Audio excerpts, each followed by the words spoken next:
Quiet, Riot. Here he is. Here he is. Oh my God. This is it.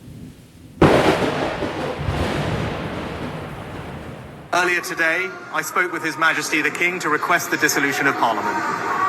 The King has granted this request, and we will have a general election on the 4th of July.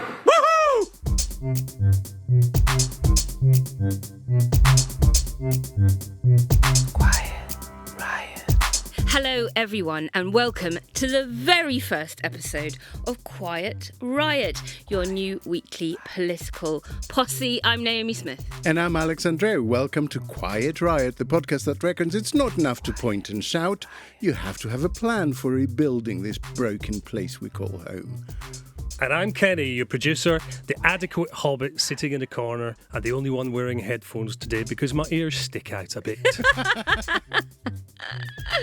Each week, Quiet Riot will bring you our political hot takes, regular guests from the left and the right, laugh, warmth and plenty of sass. We're tired of shouting. We're tired of being angry. We think there are people out there who want to hear occasionally, I don't know, or I'm not sure, or it's really complicated. More than that, we're tired of shows that just provide commentary without a plan. We're not just going to be discussing what's happening, we'll be providing ideas about what to do about it, what you, the listeners, can do about it. We hope to build a community of listeners who want to take action that crosses party lines, because we think the fight that is coming to push back the hate of populism, to say sharp elbows and stepping on minorities, is not the only future. It will require bridges to be built all the way from left to right. So, here is our experiment. Sit back, relax, and let's start a civic revolution. Let's start a quiet riot.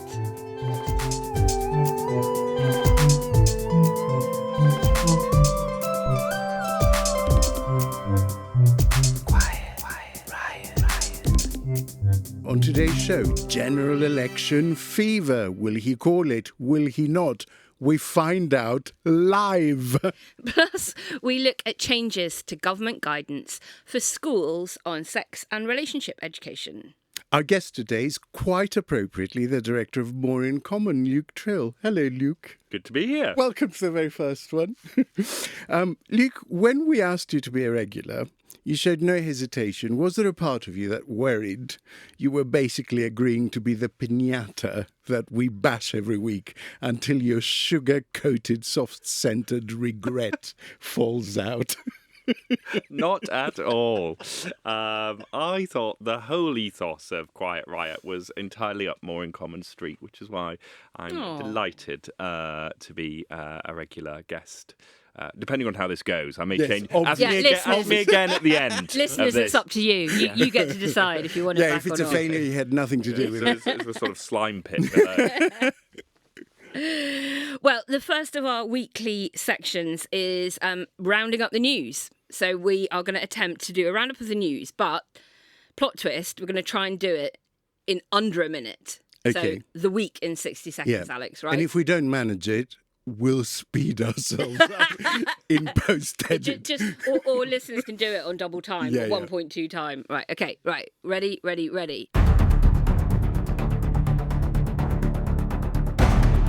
The Times Rich list found that the UK's Prime Minister is now wealthier than the King. Sunak's family fortune soared to 651 million, or as I like to call it, nearly 95,000 years of personal independence payments. Rishi Sunak got to his feet in the Commons on Monday. He had to empty his pockets of £50 notes first to apologise on behalf of the government to victims of the infected blood scandal, with compensation payments to top £10 billion. Starmer called for a duty of candour to be introduced, which prompted several people in the chamber to look up that word means. Iran's president and foreign minister were stoned to death by a mountain after their helicopter crashed in the early hours of Monday morning. The National Audit Office reported that full post-Brexit... The National Audit Office reported that full post-Brexit... The National Audit Office reported that full post-Brexit border checks were... The National Audit Office reported that full post-Brexit... You're gonna. Okay. The National Audit Office reported that full post-Brexit border checks will cost £4.7 billion when they're fully in place, though we've no idea when that will be, given they've already been delayed 5 times. In news criticised by Biden but welcomed by others, the ICC announced applications for the arrests of Israeli and Hamas leaders for war crimes. Small boat crossings in the Channel will top 10,000 people this week since the start of 2024. What would they be if you hadn't stopped them? Former Post Office boss Paula Reynolds wept as she faced the possibility of losing some letters after her name and part of her £3 million bonus and pension. I would too. The England squad was announced and it did not include John Terry. Manchester City won a kickball table. The Quiet Riot podcast was launched. And finally, I am never flying again. 1 minute 40 seconds. Well done. I'm glad you got it in under a week, Alex.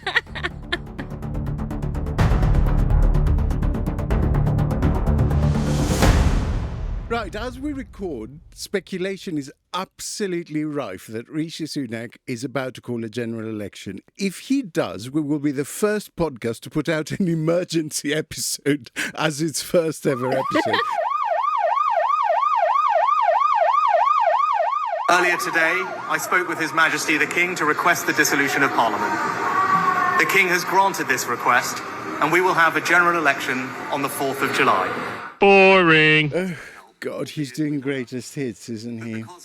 Well, it was somewhat Remember when I inevitable. gave you That's loads going to of be a money? single album, isn't it? Yeah. Millions of you at home, that you would rise to the moment. Or I could He's trying to be provide you with the Churchillian. strongest possible protection I can. Well, being covered in raindrops. Yeah. He's getting absolutely drenched. So many of us, it's easy to forget the scale of what we've been through. There's a metaphor in that. We were hit by a pandemic. Who knew he was one of the wets? The weather gods have Who spoken. would have thought? I came to office above all to restore economic stability. We can fast forward this bit, I think. Literally just go...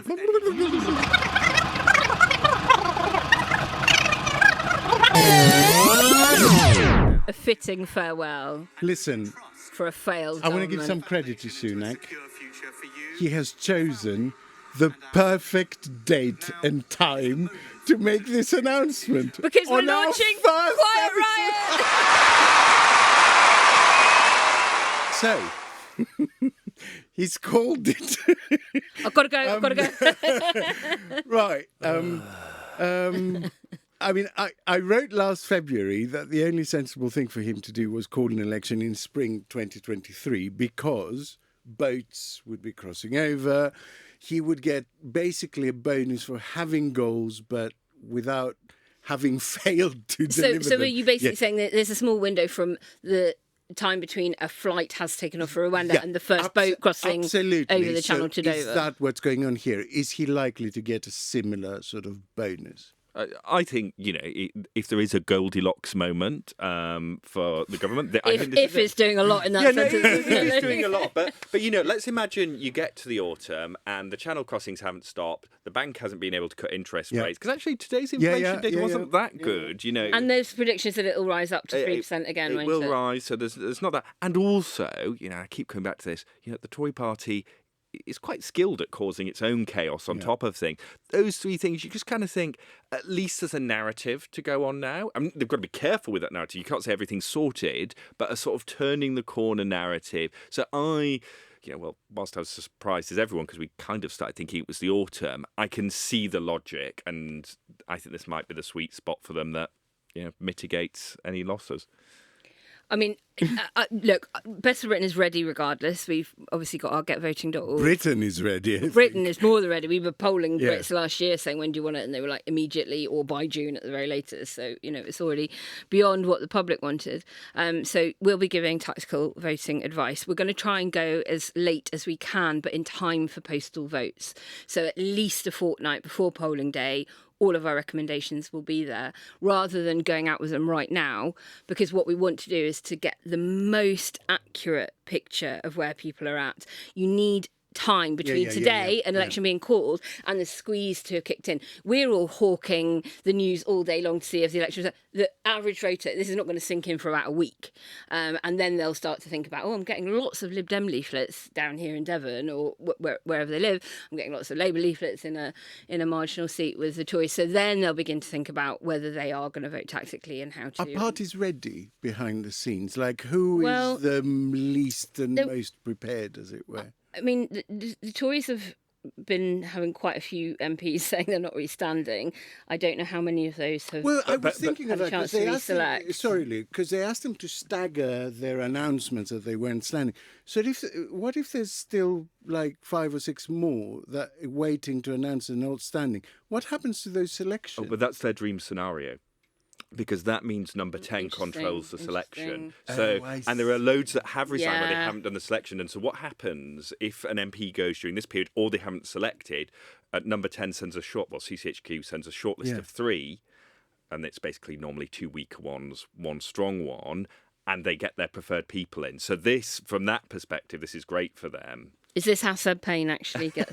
Yeah, Bless him. I was going to say, so Seb Payne would be standing at about 10 constituencies. No, but good for him. And I want him. Seb. So do I. I want him to get. It's just you can rib somebody that you're fond of.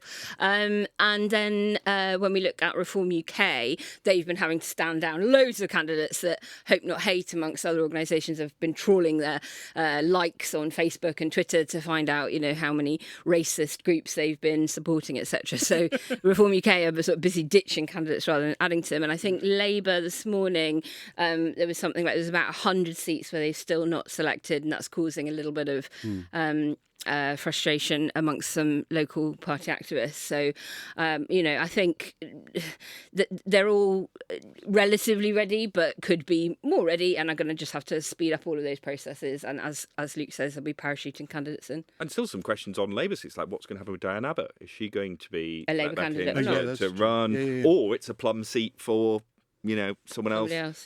Corbyn, is he ready? Is he going to run? Yeah.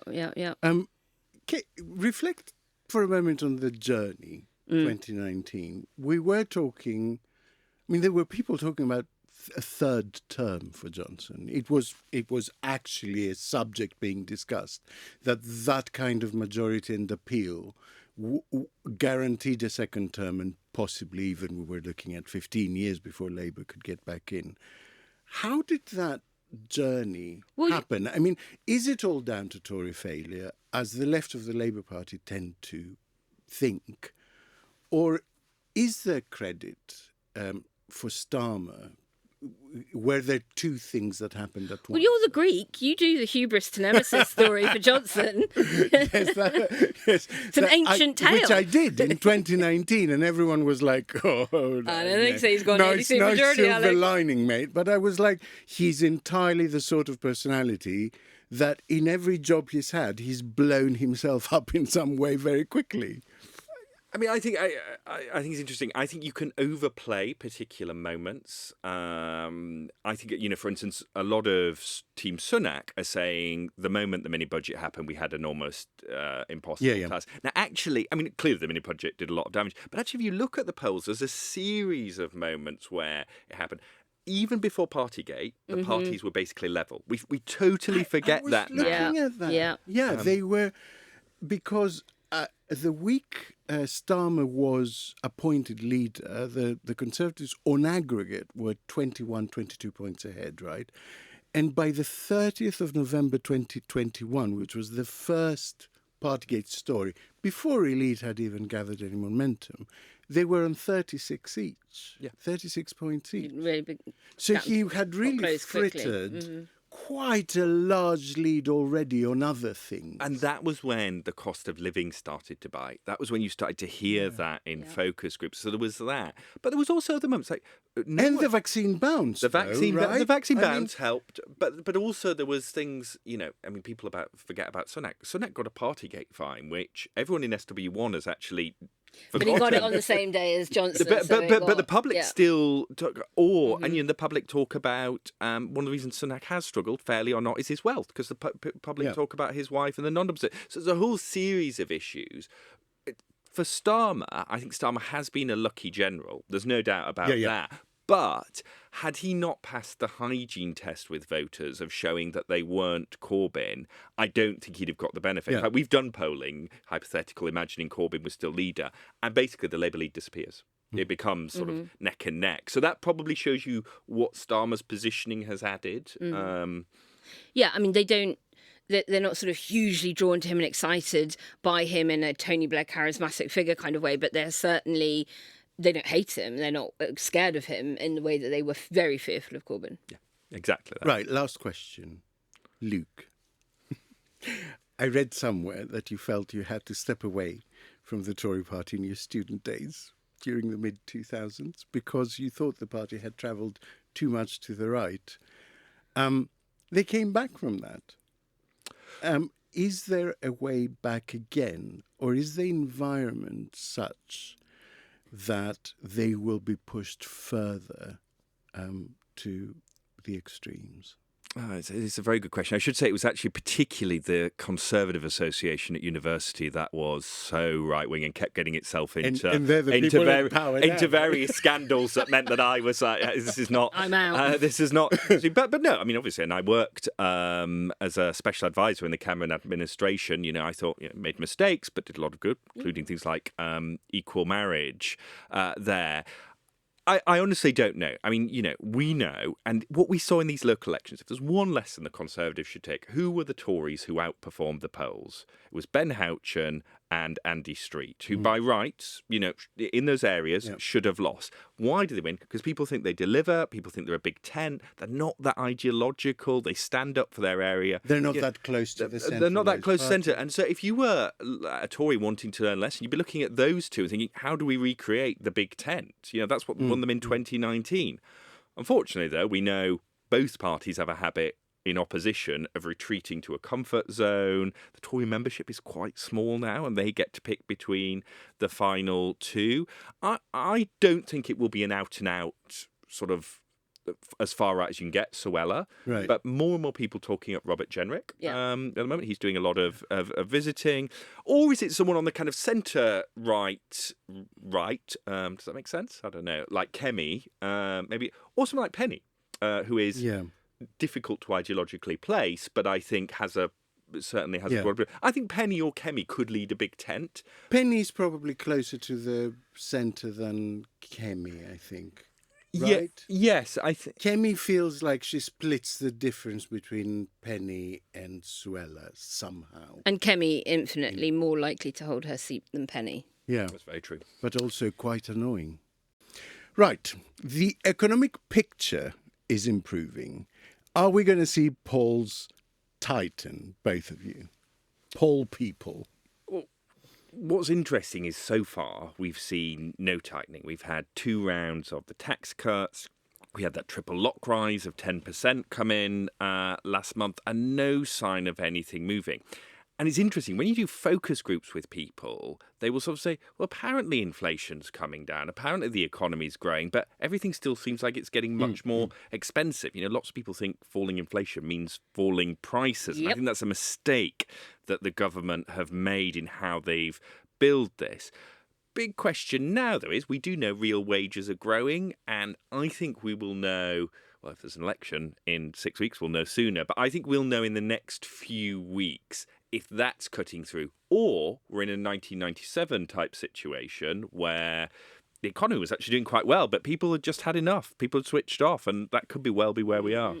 Well, we at Best of Britain put our poll in after the budget. We waited a week, then put it in, and that was the big poll that put them on 98 seats when we MRP'd it. So that certainly didn't appear to have had any positive impact. In fact, quite the reverse. And Luke's totally right. People are only not feeling that the cost of living pressures on them are easing. In fact, we've got a lot of people coming off fixed rate mortgages in the next few months who hadn't previously felt the Kwarteng budget disaster and now are.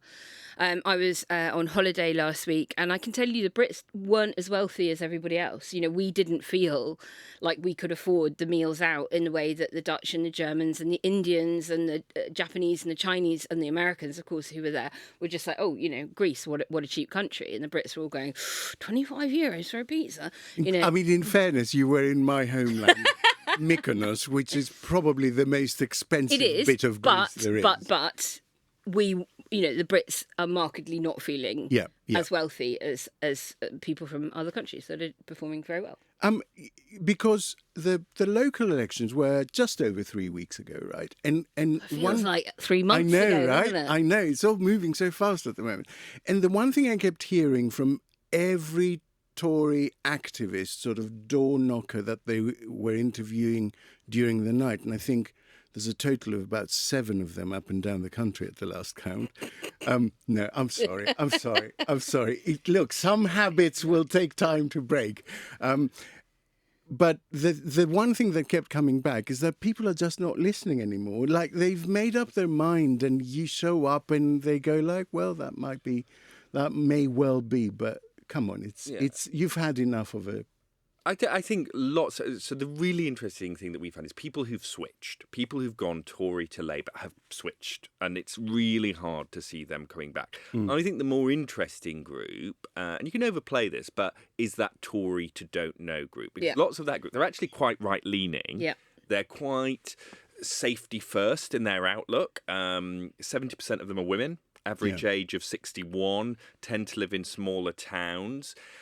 That group is whom I would be watching, because they will determine, not if, the Tories lose, it's hard to see, the polls narrowing so much, well, it could happen, but if they can get it close, if they can get it to home parliament, it'll be because of that group, and that group really prize stability. And of course the Tories have done everything they can to show that they're not about stability recently. But I did do one focus group where a woman, and I found it was really counterintuitive, but I wonder how many people are thinking like it. She said, I'm so fed up with the Tories, I'm so done with them, I've always voted for them, I want to go somewhere else, but the thought of having another change of Prime Minister again, if we get Labour in, is what's putting me off. Oh my God, maybe I think brilliant. I ought to stick with it. And of course you've got to remember that because most people aren't that political, and the stability can trump the politics. So I wonder if that's the hope that they're pinning on. And also it's like, if Sunak wins by some miracle, he will win narrowly, and like Braveman and Badenoch and people like that will be on him in a matter of minutes. So you probably will get a different Prime Minister anyway, about 2 weeks later. The reform... I was going to ask about that. Yeah, they've had a bit of a... I mean, I don't want to call it a collapse, because... they peaked at sort of 13-14%, but they're down a few points from that. What's going on there? So I think there's 2 things.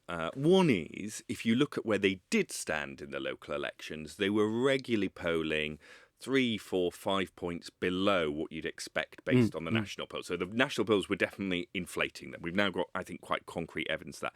But the second thing is because they didn't stand enough candidates around the country, they only stood in 12% of seats, lots of people didn't have a Reform candidate to vote for. And we know that then feeds into voting intention after election. So I think, part of the reason I suspect they didn't put up a full slate of candidates is looking at them trying to find 650. We've got some horrors, but trying to find thousands would be... But I think that is something as well. And if you remember, the same thing happened to Change UK.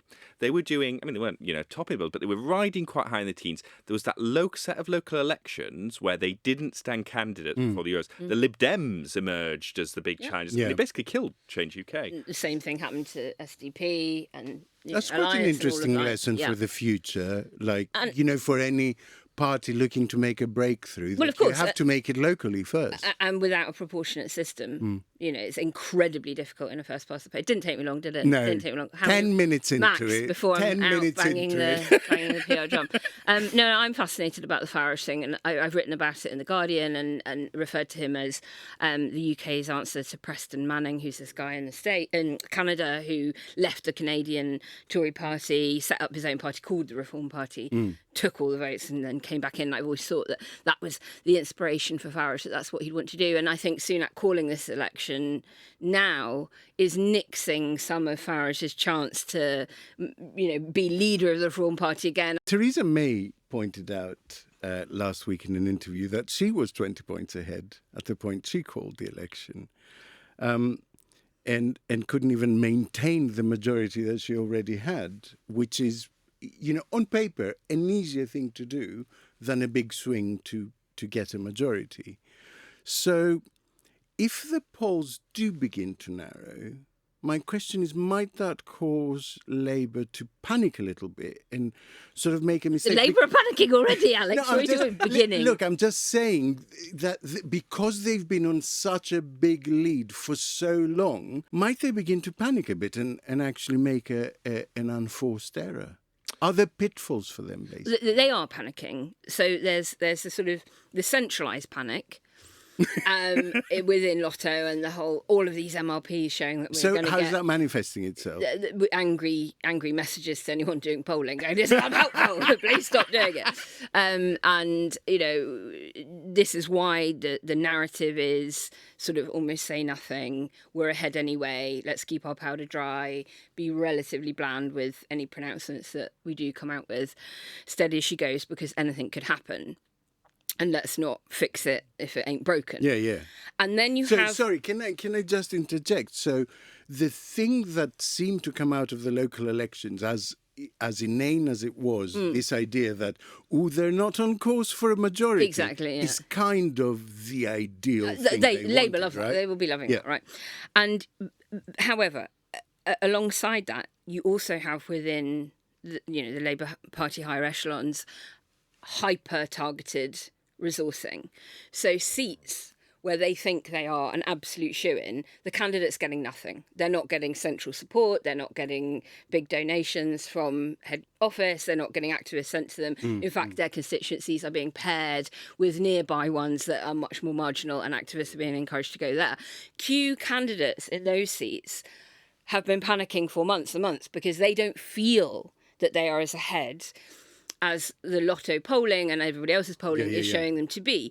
If you take a seat like Bury North, where James Frith lost by just a few votes, I think it was just over 100 votes last time round, but now, every MRP's got him on a kind of 90% probability of winning with an enormous share of the vote, probably 58 to 67%. And that's a danger for them, right? And he doesn't, he's like, I've been there, I've lost by a few votes, and now you're telling me that I'm so safe that I don't even need to campaign in my own seat. So there is panic happening everywhere, and as polls tighten, candidatitis will kick in. The narrative from the centre will be take nothing for granted. We can't have any complacency, and of course that's why tactical voting sites will be doing their level best to try and give voters pointers about which of the opposition parties is best placed to take the seat. But that strategy is right from Labour, right? Like, if James Frith really does have a worry on his plate, Labour have far bigger problems than we've imagined, right? We're heading towards a net Labour gain of 2 or 3, depending on what happens in Scotland. I mean, the truth is, we know campaigns, and even if it isn't 2017 style narrowing, there are going to be wobbles. There are going to be blips, there are going to be moments. Lots of people, don't like the idea of a boring election, so I expect small changes might be getting amplified. Well, look, and one of my, as an organisation that does a lot of polling, I take quite seriously our responsibility when we put stuff out, not to overly magnify what we say. I mean, Labour are down 2 points. That's within the margin of error. Now, that doesn't make for a very exciting story always, but I think that will be important. So, I think there are going to be lots of people getting very anxious, very het up during this election campaign, and in the spirit of quite right, I'd just say, just hold your nerve, hold your nerve, do your bit, stick with the plan, whichever party you're in, because panicky and stress helps no one. Yes, stick with the plan. So, okay, let me throw it out there. Scotland, what are we seeing anything in the polling that is very, very notable? Well, the really interesting thing is it seems that since John Sweeney took over, we haven't yet seen a swing back to the SNP. And Labour now actually clocking up some quite comfortable 7, 8, 9 point leads in polling for Westminster. Crucially, it is for Westminster. Exactly, it's very in Scotland. And again, when you dig into the focus groups, people basically say, look, I still want independence, but I really want a new government in Westminster. The SNP can only get 50 seats. It's almost a bit like the spell has broken, whereas before they would have still said, but I'm still voting SNP. Now they're saying, I'm going to vote Labour for Westminster. Because what's really strange is that support for independence has stayed incredibly steady, right? It has, It's near, just under 50%, and that's where it's been throughout. Well, so I just wonder if when it gets down to the actual campaign and you get one party that's saying, so on Best of Britain's, we're the only ones. On Best of Britain's polling, most recently, the one I talked about earlier that we did just after the budget in Scotland, that was the most marginal nation. There was a 0.1% vote share difference between Labour and the SNP in dozens of seats. And the message that is working for Labour on the ground there is, but a Labour MP can actually affect change at number 10 because we are going to win number 10 now. And that is now working. So I think you will see, exactly as Luke said, people will stick with the SNP for Scottish elections and will be switching in their droves to Labour for the general. But we've got an actual Scottish person in producer Kenny. So, Kenny, come on, the view from up north. Oh, well, the polling that came out this week had Labour 10 points ahead and the SNP polling, I think, the worst they've polled in 10 years. So whether or not we take the YouGov poll from the beginning of this week at face value or not, the trend is quite clearly there. What's not going to change in Scotland is something that those of us in the rest of the country are familiar with via Brexit, in that there's going to be a huge clump of people who will vote, again, purely on independence, and a smaller group, but a significant group, who are going to vote the opposite way. What we mustn't forget is the impact that Labour's performance in Scotland is going to have on the rest of the country. I mentioned proportional representation within a matter of minutes. It actually took us quite a long time for the B word to come up. You, I think, were the first to break that and say Brexit.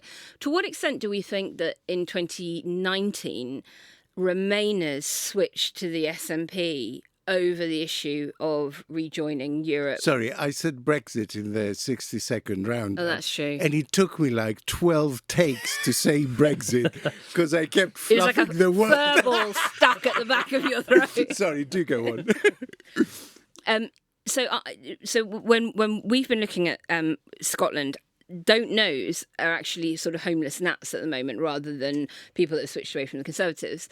And when we then follow up with those people and say to them, and what's your view on independence? They're actually quite, sanguine about independence. They're not as voraciously pro-independence as you would expect for 2019 SNP voters. So that made me think, okay, were you just sort of driven to go to the SNP because you thought independent Scotland was your only chance of being able to rejoin the EU and get your European citizenship back? Does that come up at all in any of your work, Luke? I mean, it's definitely true that there is an appetite for a much closer relationship in Scotland, and I can understand. It wouldn't surprise me if that had driven some people to the SNP. But it's interesting. I'm not surprised that you said that they're soft independence supporters as well, because what you tend to get in Scotland, a lot of focus groups as well, is people who are like, I want independence, but also I need the SNP to start focusing on health, on schools, because we know that Scotland is falling behind. And there is the attack line which Labour and the Tories have both on the SNP, is that they're distracted by the constitutional question, has landed. And Wales is going the opposite way, right? Because Labour are actually in a little bit of bother there. More than a little, I'd say. And they've been in charge for a very long time, so they have that, look, you've had a go. But how many seats are sort of up for grabs in total? Like, how many seats are marginals, even with a relatively... The Plaid ones are relatively marginal. Innismore, aka Anglesey, relatively marginal, but most of them aren't. You've got Brecon a bit, and with Plaid, but you've got what you've got is basically the equivalent of the Red Wall in Wales in the north. Seats like Wrexham that fell for the first time last time, some of the Clwyd seats, and then in the south, Bridgend, Gower, those sorts of places, which are very similar to in terms of the switch that happened in 2019, those seats. So I actually think Vaughan Gethin is going to be, if there is an election, is going to be the lucky man in that. Because I think if it weren't for that, over the next few months, I think he'd have been tapped on the shoulder by the people in grey suits saying, we've got too many marginals in Wales. We can't afford to lose the Tories. You've got to go. Now, we did say at the start of the podcast, this is not just talking about things, it's also about doing things. So call to action, Alex. Yeah. So, voting. Alerts, reminders, getvoting.org. Go there, register, getvoting.org. It will tell you everything you need to know about IDs, about when the last days you can order a postal ballot, all of that. And really take personal responsibility for the people around you. Like for the young people in your family, for the older people in your family, make sure that they know they need voter ID, that they've got it, that they've got enough time to apply to the local council for the right one, that they register in the place they're going to be in the middle of the summer. Very important when it comes to students, right? And get people voting. I genuinely don't care what you get voting for. I want to see a big turnout this election. This is the thing we need to recover some confidence in the democracy. We can't drift into the future with Brexit being the high point, the high watermark, the zenith of democratic participation, and everything dropping off after that. We need people to go out and vote in their millions. And now it's time for our first regular feature, Wokey Dokey. Okie dokie. Okie dokie. Okie dokie. Yeah. Okie dokie. I've got the Ant and Dec song for those who are old enough. Wokey Dokey. Wokey from Wonky Donkey. Each week, one of us is going to select the most, how do I put it, delicately, like the most notable piece Or on instance. the dangers of wokeness. Yeah, so, I mean, Lee Anderson came close this week. Oh, was this his fry-up? Yeah, because The woke fry-up. I think special credit must go to someone for effectively not having something woke to complain about and therefore creating it in his imagination. And I think it might be a very useful device in the So future. just describe it Like if for, we for those that missed it. So he just tweeted a photo of his breakfast, overcooked and dry in many ways, no beans. What is wrong with him? And said, oh, it's only a matter of time before some highly educated expert, as if, that's a slur, will come and tell me it's not woke to have a full English. I mean, so very useful for us in the future. Yep. In that, if we can't find a wokey-dokey moment, we can just tweet a photo of something, anything, a mug, a microphone, Luke, and just go, oh, it's only a matter of time before someone objects. But this week it has to go to Britain's strictest headmistress, Catherine Birbalsingh, who tweeted, they also deny furries exist in the UK. Meanwhile, loads of teachers have them in their classrooms. Snow leopards and pasta too. Yes, that's right. A child identifying as pasta. She hasn't provided a source for that. Come on. I haven't made that up, just like I didn't make up the existence of fairies. I don't make stuff up.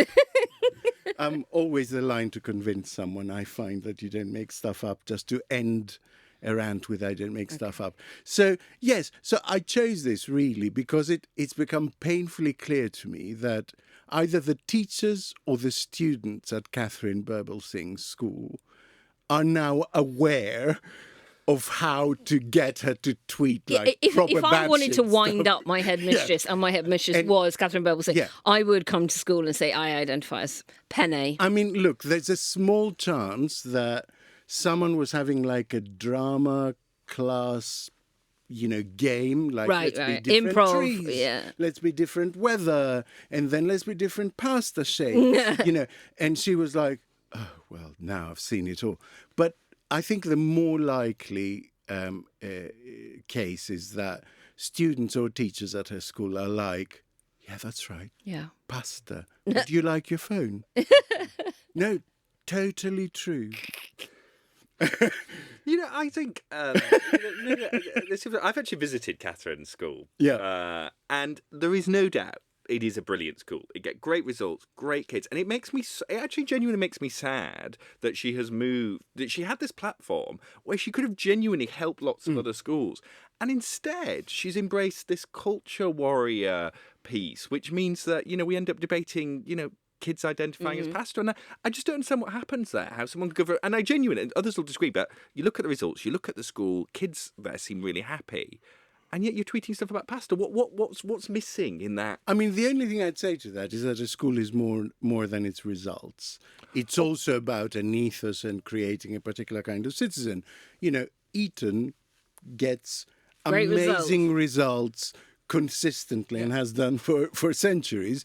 But I would suggest that it's okay to criticise Eton because it also creates a particular kind of ethos in its pupils. No, I Right. totally agree. But what I guess what I'd say is, like, you go to school and you chat to the pupils. They seem happy, content. They do the family. I genuinely think that, and he takes kids from deprived areas and helps them in lots of ways.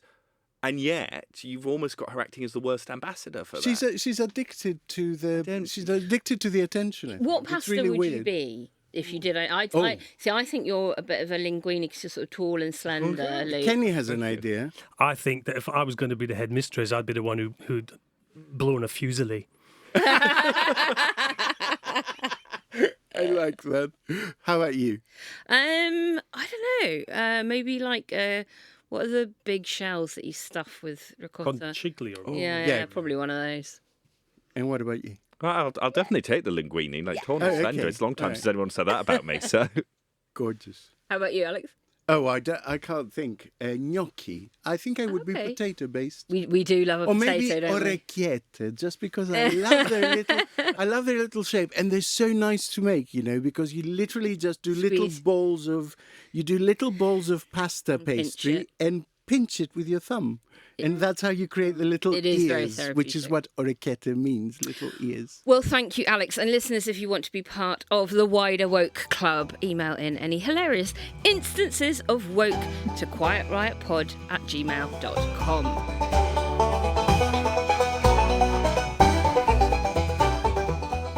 Now, let's talk about sex, baby. Last week, the government published new guidance about sex and relationships education in schools. Happy about that. While the guidance isn't as dreadful as first reported and feared, it does, in my view, certainly take us backwards, not forwards. And the nuts and bolts of it are that the ages children will receive certain information is going to change. So, like, for instance, puberty shouldn't now be taught before year 4. Sex education should not be taught before year 5. Sexual harassment won't be taught until year 7. And gender identity not to be taught at all. Now, I think the Conservatives have done a huge amount to distance themselves from the days of Section 28. And you mentioned earlier about, being at the vanguard of bringing in same-sex marriage. But does this kind of guidance begin to reverse some of that? Now, look, you are a former special advisor for the Department for Education. You've worked in the world of education since then as well. What did this guidance signal to you? Well, I actually think it's a real shame, not least because when I was in the department working for Nicky Morgan, one of the things we were advocating for was to get better, more statutory guidance into schools. Because what we found was lots of schools were basically saying, look, we want to do this, but we're unsure what we can tell parents that we're doing in case they push back, and we don't know how to teach it well. And so you've got all of these problems. And I actually think what the government could have done with this is said, look, we know the teaching of this isn't always great because it's not an easy topic to teach. Sometimes some of the material which slips in probably shouldn't be used. But the way to respond to that isn't to go, we're going to have this very strict grading age system, which doesn't work for children, and instead could have said, you know what, we're going to properly invest in teacher training on this. Yeah. We're going to produce some resources nationally. That's what, would have helped. Yeah, but and would have kept. your idea 1 costs money and idea 2 costs nothing. And unfortunately... And they are basically, there is a risk that you end up pandering to a small minority who really don't like this stuff. And we saw this in Birmingham, right? Of course, where Birmingham where school they were scandal Birmingham, where the and- parents protesting against SRE, except the difference is on that administration, it took them a while. Theresa May, Damien Hines, then Gavin Williamson and others stood up to the parents, said, no, we want schools to be doing. Well, so this is what it feels like to me, that this is yet another cultural issue that the government are sort of overreacting to because that's part of any core vote they may have left to still convince to back them come the election. And the religious right in particular, I think sometimes sort of see sex and relationships education not as education and informing, but as proselytizing and indoctrination. So, some people last week were saying maybe we should just call it safety education or children's safety education, because that is fundamentally what this is about. It is about giving children the vocabulary and the knowledge to be able to talk about their bodies, what is happening to their bodies, and very importantly, what other people might be doing to their bodies, and to give them agency age appropriately, but to not teach puberty until the age when many girls are now reaching menstruation, which is happening younger and younger, and it's not now uncommon for girls to get their period at age 8 or 9. I think is incredibly concerning. So, look, we've sort of seen this government fail to ban conversion therapy. Why should same-sex marriage kind of be the apex for the Conservative Party on this? Like, what is it that's stopping them from doing the right thing for children? I genuinely really struggle, and as I say, it is a world away from when it's the same party, but different government. What we were trying to achieve, and I think your point about safety is so right. So one of the big constant debates is talking about gay sex, gay relationships, but and it obviously would make a minister very squeamish if you put this back to them. But like, if you're a gay kid, you're not getting the information at home. Where are you going to get it from if you're not getting it in school? I tell you, you're going to be much more at risk when you're getting it from porn. Exactly. Pornhub or older adults, or you're using apps and stuff, and then so my worry about this is that actually the losers. This isn't just about keeping kids in the dark; it's putting kids at risk. Absolutely, and that's what I worry about. I had a very sectarian education. I grew up in Northern Ireland, and in RE, it's a religious education class. We were told, oh, if you are gay, that is a sin, and if you can be gay, but as long as you don't practice homosexuality. If you practice homosexuality, I'm not lying, the words were, when you die, you will burn for eternity in a bottomless pit of hell. And this is very, very formative, young teenagers being told this. And as I understand it, Luke, even state-funded faith schools get exemptions from mandatory teaching on sex and relationship education. And I would say that it's those very children who are being sent to a faith school, who probably therefore have faith-based parents, who are the least likely to be getting information at home. So if they're not getting it at school, for sure that is putting them at huge risk, particularly with the internet and access to... Does it slot into the general quite toxified gender debate, do you think? Well, so I think that was the genesis of lots of this was the 97 genders being taught in schools, which no one has ever given any proof that it was being taught. Is linguini a gender now? Yeah, exactly. But that was what triggered this review. Yeah. There was also a little bit obviously when parents were at home with kids during lockdown. I think this was more in the US, but there are some culture warriors that want to import the US, where they saw the materials that were being used in schools, and I think in the US there is more. And they found it objectionable. So I think that has triggered this thing of, what could we do? And as I say, that there is no problem with the government offering support, guidance on what is a tricky topic, and they should be backing schools to deal and engage with parents.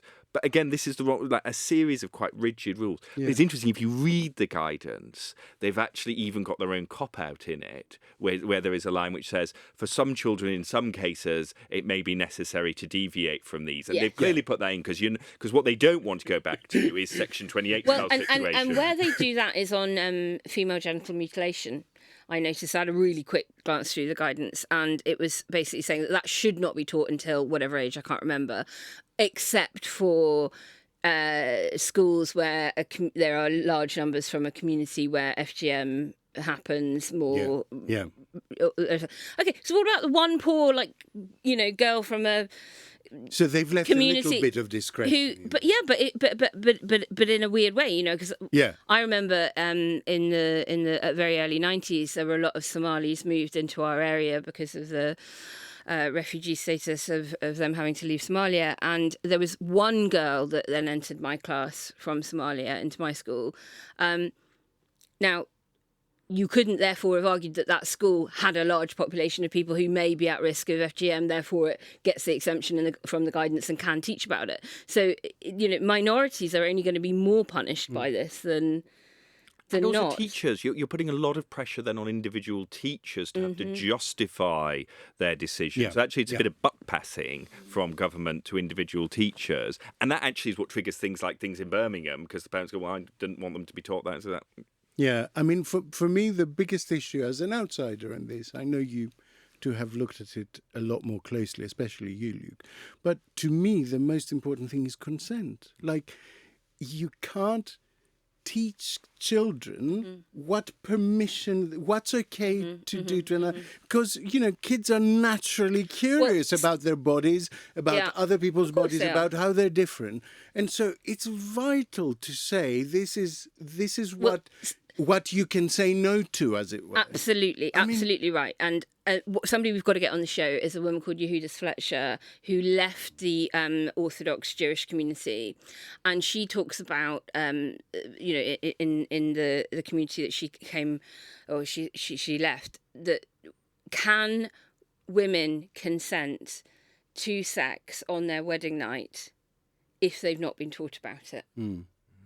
And she sort of argues that actually maybe you how can you consent if you don't have the education? Okay, and I think that's really fascinating. So call to action. This guidance is out for consultation. So the main thing you need to do is to go and respond to it. If you feel passionately about this, if you've got children, if you've got your own experience of being failed through the education system and whatever, and you've got strong views on it, you can go to the government's consultation page. What we'll do is we'll drop a link to that in the show notes so that people can find it there. So take the action, respond, let the government know what you think.